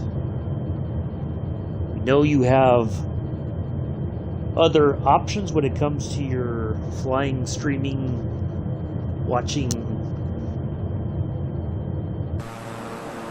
situations, but we do appreciate you flying with us today. Ooh, look at that bridge right there. Ooh. Look at that. Oh, man. Now, we're going to wrap the stream. Remember that bridge, folks. You might see it again in the near future. I reckon a Spitfire can easily fit under there.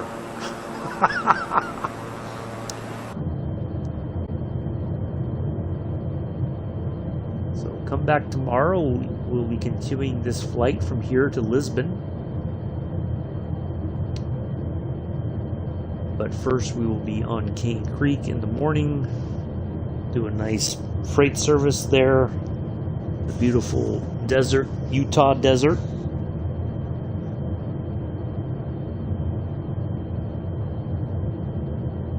So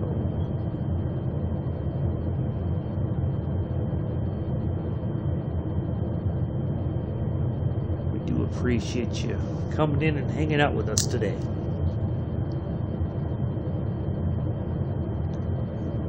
We'll be on the ground shortly.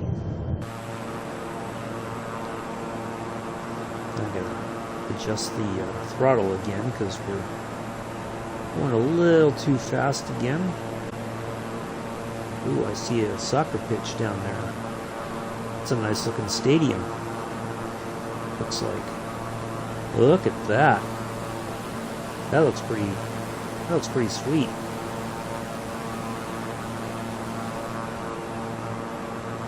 Now, before we land, I gotta pause for just a moment and run to the restroom. I'll be right back.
Alright, sorry about that, folks. Whew.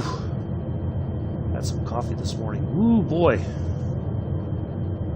Alright. Alright, let's finish this.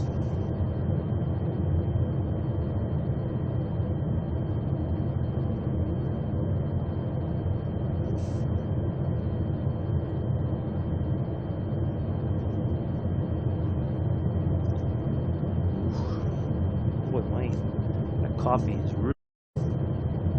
I'll be right back again, folks. Sorry about this.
Oh, the joys of getting older.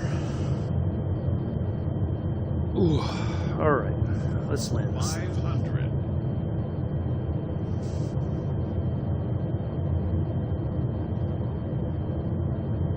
Now, if we get the word to go around, I'm just going to end it here.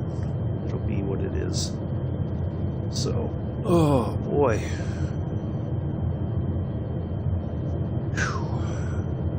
Alright, let's go ahead and fire the autopilot.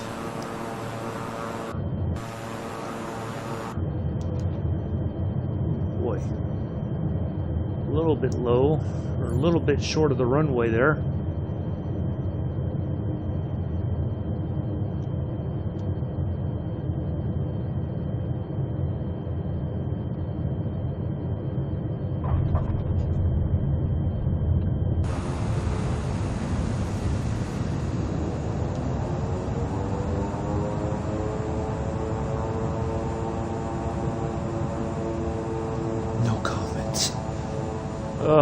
All right.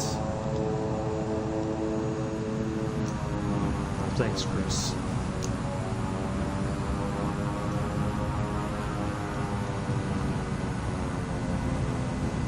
All right, so we got to zip down there to that taxiway. Try to get off the runway here as soon as possible.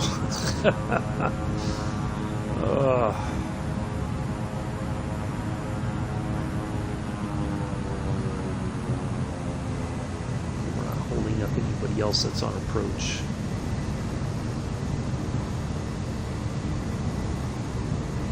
Whew.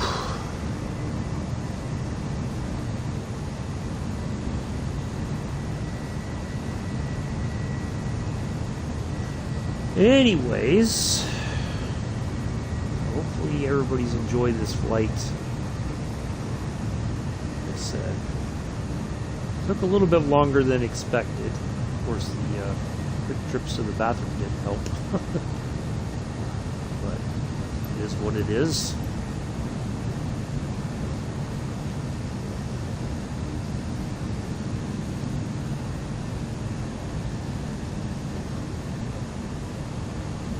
At least we're on the ground nice and safe. We didn't have to do a go around. 118.005 for Froggy 237.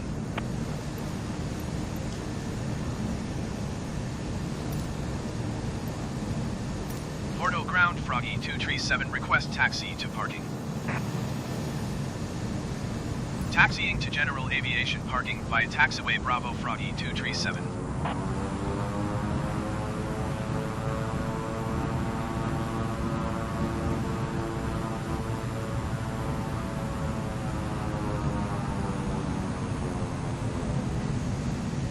Yeah, I thought so too, Mick.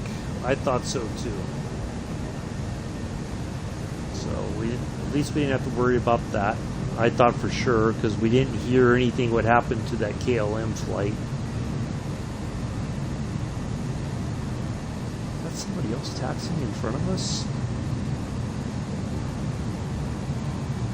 I wonder if that's that KLM flight right there.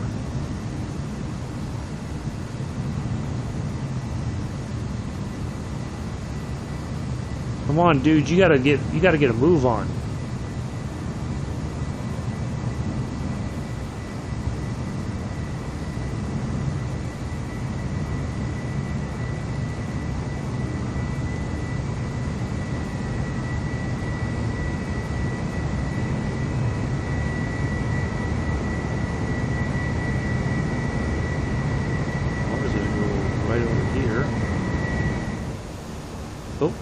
Well, that was kind of odd.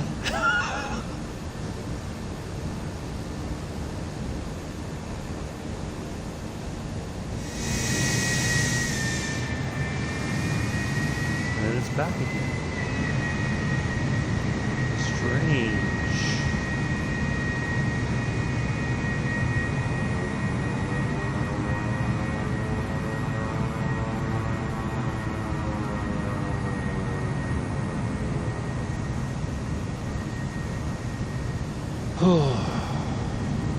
Okay.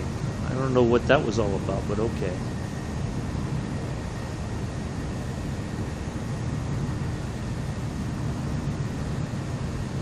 Really weird stuff.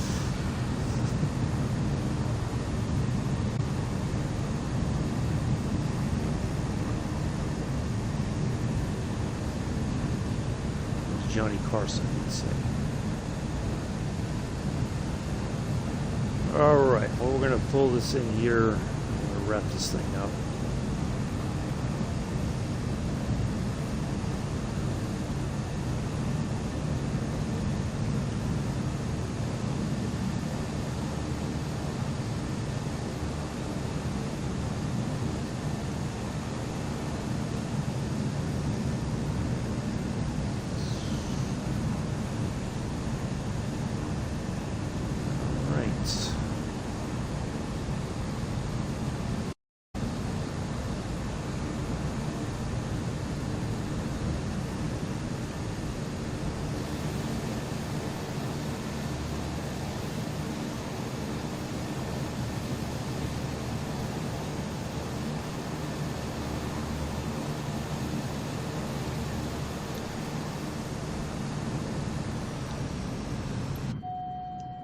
shut this thing down.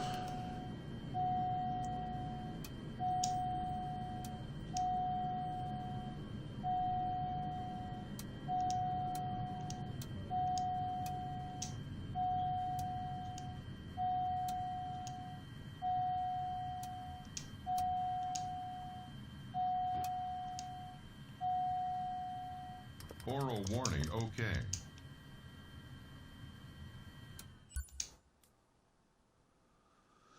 Hour 48 minutes was our flight time. Well, there we are. Well, that's going to be it, everybody. I will see you tomorrow at our normal time for Train Sim World 2, 6:30 Eastern Standard Time in the morning. We'll be on Cane Creek, and we will be flying from here tomorrow. I'll just give you a quick preview and then we'll wrap this up. We're going to take back off from this airport and go to... We're going to take off from runway 35, the way we just landed. And we're going to go down here to Lisbon. We're going to come right in here, also to runway 35. So that should be a fairly short flight, I think. Although it's hard to tell. But I don't know if we're going to have an ILS or looks like we're going to have a... Let's see, let's go to RNAV 21 instead. There we go. We're going to land that way. Or is there an RNAV 17? No, you cannot land on 17. You can't land that way. So we'll do that. We'll come down. Should be a fairly straightforward flight, but looks like hopefully we'll have some nice coastal views a bit on the way. And then we'll come into Lisbon, Portugal. And yeah, that's for tomorrow. So anyway, that's going to be it for today, folks. Take care. Enjoy the rest of your Friday. I will see you all later. Take care. Peace. Live long and prosper.